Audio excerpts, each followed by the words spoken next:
Everything has to be controlled. He wants the women to have the dispute so that way he's the man in charge. Weird. Welcome back to Sister Wives Files. Janelle Brown has been making headlines once more, relying on the tell-all special to voice her truth with no holds barred. In a raw and impassioned moment, she squarely called out Cody, labeling him a narcissist and revealing patterns of manipulation and emotional abuse that unfolded over years. From love bombing to trust breakdown, Janelle related her entire story, leaving even host Sukanya Krishnan visibly shaken by the revelations. Janelle married Cody in her 20s. She had been previously married, but only briefly, and she initially embraced the concept of plural marriage. She and Cody had 6 children together. Everything changed with the addition of Robin to their family. Janelle became more and more unable to handle Cody's controlling, patriarchal ways. It was in 2022 that she decided to leave the marriage and focus on her children and personal aspirations. Throughout the tell-all, Janelle clearly established that any emotional attachment to Cody or Robin no longer exists. When asked whether she would like to stay friends with them, she responded strongly. She has no desire for any relationship whatsoever with either of them, though she did admit that she had the capability of having short, polite interactions should the need arise. She also said that shunning Robin altogether would be absolutely fine, and as for Cody, she replied that she could handle a civil exchange if necessary. But beyond that, the tell-all show immediately escalated as Janelle openly discussed Cody's continued emotional manipulation. She talked about a cycle of love bombing in which Cody would act horribly, then shower his wives with love, only to do it all over again. When questioned if she thought Cody was a narcissist, Janelle replied that was the audience's call. Though she didn't presume to be clinically qualified, she mentioned that numerous of the things that were characteristic of narcissists and things she's read about were found within Cody's behavior. Janelle disclosed that Cody tended to strike at the place where his wives were weakest. In her experience, he undermined her self-confidence regarding handling the finances of the family. He would mislead, telling her she had all the money when he knew that wasn't the case. Janelle, being financially savvy, explained Cody used that to his advantage, spinning lies and stealing huge amounts from their joint accounts and blaming others. In her account, these problems escalated after Robin became a part of the family and in the COVID years. Christine Brown also made a personal revelation during the special. She confessed that she and David Woolley were sexually involved prior to marrying. To everyone's surprise, she wasn't in a hurry. It was a well-thought-out choice based on her own logic. Christine added that she wanted to be certain of their connection before going further. She also opened up on how the physical relationship between her and Cody had worsened completely after Robin entered their lives. Although she and Cody had shared some good times, the closeness had disappeared a long time ago. Ultimately, both women decided to end the silence, telling what they went through and how they've evolved since leaving.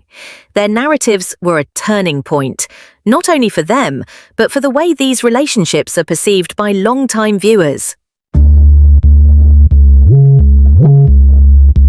Their candor pulled back the curtain on decades of emotional suffering, showing the courage it took to finally take their own voices back. Christine had once simply longed quietly for something that had long been out of her life. With Robin joining the family, the intimacy she had once had with Cody was lost. The closeness they had was not satisfying, emotionally, romantically, physically, or financially. Their sex life became mechanical, Christine says, a mere way of fulfilling physical needs, devoid of emotion and meaning. After making love, both of them tended to feel used and not connected. Once she had completed her 25-year marriage, Christine was not in the dark about what she desired and what she would no longer accept. In a frank interview, she shared that she and David Woolley became physically intimate prior to marriage. For Christine, this wasn't a spontaneous choice, but a deliberate and reflective one. She had gone so long without genuine emotional and physical closeness that she needed to feel something real before she committed herself for the rest of her life once again. She explained that with David, all felt so natural, warm and enchanted. There was no confusion, second-guessing. But Christine was also adamant that if there had not been a profound commitment, she would not have done it. She had clarity, she had boundaries, and she was utterly committed to David.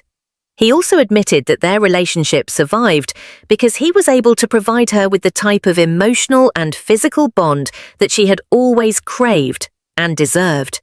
Christine also spoke about how much she has changed in recent years.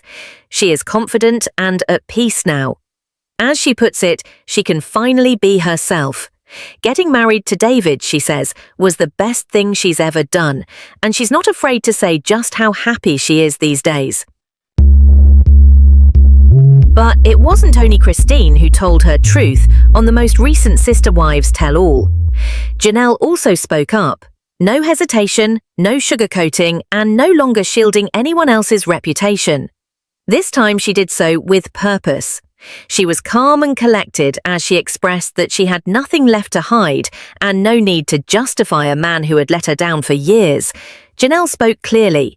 There was no mystical haze in her tone, no uncertainty in her words. She had passed the stage of attempting to justify or salvage the damaged relationship. She told Cody that there was simply no room anymore in her life or in her heart for him. The emotional toll, the constant concessions to save the marriage, and the compromises she had made no longer seemed worth it. Her choice wasn't made in anger, but out of profound, hard-won insight. Decades of emotional deprivation, manipulation and isolation had taught her the truth. What had started with a shared sense of values and a common dedication to polygamy had eventually turned into something she no longer recognized. The harmony she had struggled to maintain disintegrated after Robin came along. Overnight, Janelle was forced to the periphery, her voice silenced, her efforts discounted.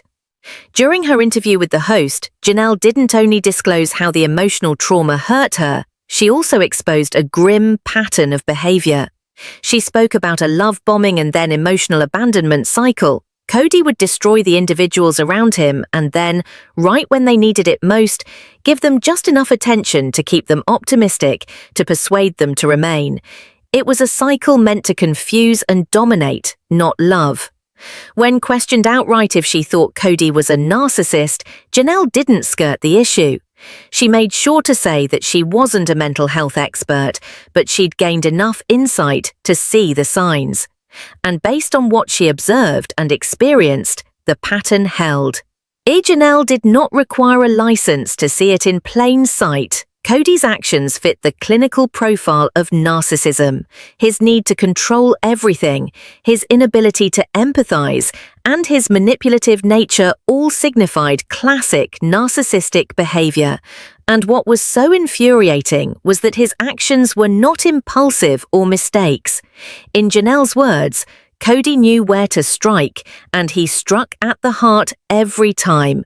He repeatedly besieged her financial independence, well knowing how much pride she derived from handling money responsibly.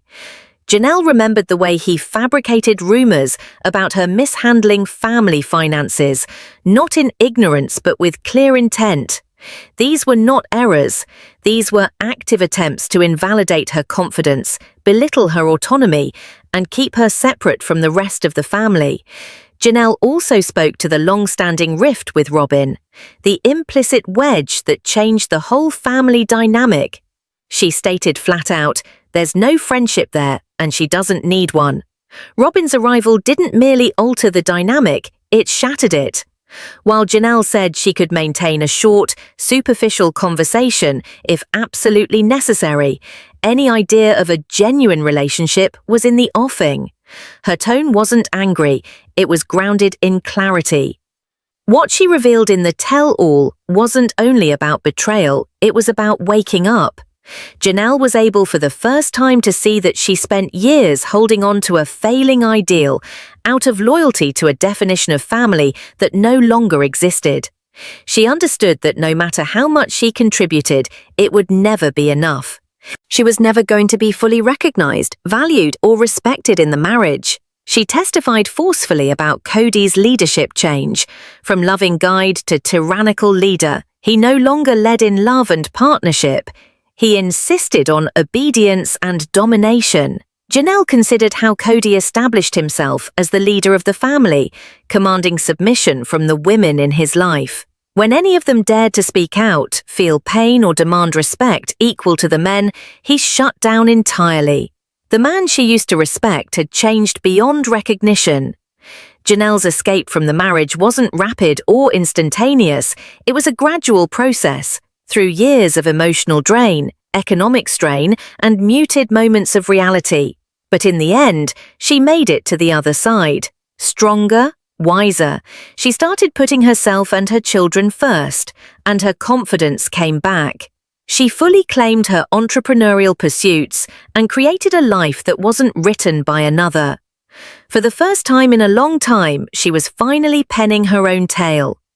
She also addressed how Robin's presence made it impossible for Cody to favor one any longer. Where he used to spread his attention among several relationships, he now centered his attention on Robin and her kids. The other wives had to fight, emotionally, financially, and relationally. Janelle remembered how Robin's needs were always accommodated at once, while her loyalty and input were disregarded. Her voice didn't count. That disparity was one of the most bitter revelations of the tell-all. Janelle didn't pull her punches. She spoke bluntly and candidly, revealing the imbalance, gaslighting, and emotional manipulation that had become the hallmarks of her relationship with Cody. Asked if she ever felt nostalgic for her old life, Janelle hesitated, but eventually replied no. She mourned the dream, the fantasy of loving, cohesive family, but not the reality she'd known. She acknowledged that what they were wasn't genuine plural marriage. It was a skewed interpretation where equality was talked about but never actually followed, and the harm did not end with her. Janelle considered how intimately Cody's actions had impacted their children. They had observed their mum being invalidated, devalued, and emotionally undervalued. They had seen a home where respect and love were meant to flourish, but instead they experienced distance, division, and dysfunction. And that, she said, was one of the deepest wounds of all. Janelle didn't exit her marriage for self-preservation alone. She left to provide an example for her children, to demonstrate to them what a respectful, healthy relationship really is. As her interview concluded, she left a message of love with anyone trapped in a pattern of emotional abuse. Not only for those like her with Cody, she encouraged viewers to love themselves enough to trust their own intuition, and to leave when love begins to feel like a weapon rather than a sanctuary. Her voice wasn't bitter, it was freeing. She made it clear she no longer considers herself a victim. After a long, emotionally exhausting chapter of her life, Janelle is back on her feet. She has the emotional wounds of her experience, but she wears them not as marks of defeat, but as badges of endurance. Her story is one of recovery, toughness, and self-respect. Christine as well came to a breaking point when she couldn't deny the absence of emotion in her marriage anymore. She opted to release a life that didn't support her anymore, and by doing so started a new chapter, one guided by self-awareness and intentional decisions. She walked away from a relationship that had quietly sucked the life out of her and started creating her identity anew on her own terms. Christine had lived among a religious community that had strong traditions and expectations, particularly for women in plural marriages, for years. Her relationship with Cody began with hope and promise, reinforced by mutual faith and devotion to family values. But like a house with a faulty foundation, over time it began to crumble. Christine understood that religion alone could not keep a relationship intact if love, respect, and emotional connection were not present. When David came into her life, something changed. Their relationship didn't happen fast or according to the rules. It developed naturally, peacefully, and incredibly, with honesty, warmth, and ease. Christine, who'd spent many years of her life in her own home feeling invisible, was once again seen. Her first marriage had reduced her to being a roommate rather than a partner. But with David, she felt the rediscovery of something she'd long forgotten was even on the cards: genuine emotional intimacy. Christine took a very intimate, private decision to be physically close to David before she and he were married. To those who have been along for the ride, this might have been a surprise, but Christine did not apologize. She made a reflective, clear-headed choice based on her own history and new priorities. Having invested years in a relationship devoid of physical and emotional intimacy, she realized she could not go into another one without being dead certain about what she was getting herself into. She said that for her, physical intimacy was not lust. It was about checking the depth of connection, trust and compatibility, the basis of a genuine, loving relationship. Having endured emotional famine for so long, Christine knew what she required: warmth, trust, reciprocity, and above all, presence. She reflected on her marriage with candor. Yes, there had been times of joy, but eventually intimacy was a task, something mechanical, lacking affection. They performed the act, but there was no emotional connection. Christine related lying next to someone and yet being lonelier than if she were alone. That set the tone for everything she came to expect in a new relationship. David provided her with what she had gone without for decades: true partnership. He listened, he appeared, and he loved her, completely and unconditionally. For Christine, that was it. Thanks, Dean. Before getting into another lifelong relationship, Christine realized that she needed something she'd never felt before: to be desired. She told us that she had to feel that sense of security before committing herself for life again. It wasn't a matter of the heart, it was an emotional decision. Christine realized that others around her, from the fans to the friends to her own children, would make judgments, and she considered very carefully how others would view her decisions. But in the end, she decided on one thing: she needed to live her own life. Her candor evoked varying responses. Some cheered her bravery and openness. Others criticized her judgment, but Christine held her truth. She explained this wasn't a thoughtless or spontaneous act. There was trust, emotional intimacy, and deep commitment. It was, as she put it, a holy and affirming step, proof that she was stepping into something significant and whole. She asserted that their closeness was not based on lust or chemistry. Christine indicated she would not have put herself in a vulnerable position that way if she did not believe in their future. David also has publicly discussed their relationship. He commended Christine for being frank and stated he was willing to give her everything she had been deprived of for so long. According to him, she should be treated like a queen. Christine confessed that through the years, she had grown to have a calloused exterior. She grew to be less patient with dreams such as passion or surprise love, reminding herself that such things simply weren't in her destiny. But David changed that mindset. Laughter was back with him. Affection became easy once more. He takes her hand just because. He looks at her like she counts, and for the first time in a long time, she thinks so too. Their bond is founded on integrity. They discuss all things: fears and aspirations, children and money. Together, they are penning a new chapter, one founded on respect, not regrets of the past. Christine expressed that she no longer feels guilty for having needs. She has finally found love with a man who does not shame her for expressing them. Her journey has not only been emotional but spiritual. After years of gaslighting and being told she was crazy and questioning her own sanity, Christine no longer feels guilt or shame. She's building a new life, one that honors her strength, her healing, and her voice. When asked what she would tell others who feel trapped in hurtful emotional relationships, Christine didn't miss a beat. "You don't owe anyone your silence," she replied. "You don't have to shrink yourself to fit into someone else's story. Love yourself enough to walk away from what hurts." Of her marriage to David, Christine declares it a blessing, something she never thought she'd find but always dreamed of. "He's not perfect," she smiled, "but he's perfect for me." Her candor is more than an individual epiphany, it's a quiet revolution. By telling her tale, she's urging others to rewrite theirs, to believe they deserve better. And with that, she left the audience with one strong reminder. We all deserve happiness. We all deserve true love, and I'm not sorry for finding mine. Thanks for watching. Don't forget to subscribe to Sister Wives Files for constant updates. We'll see you next time.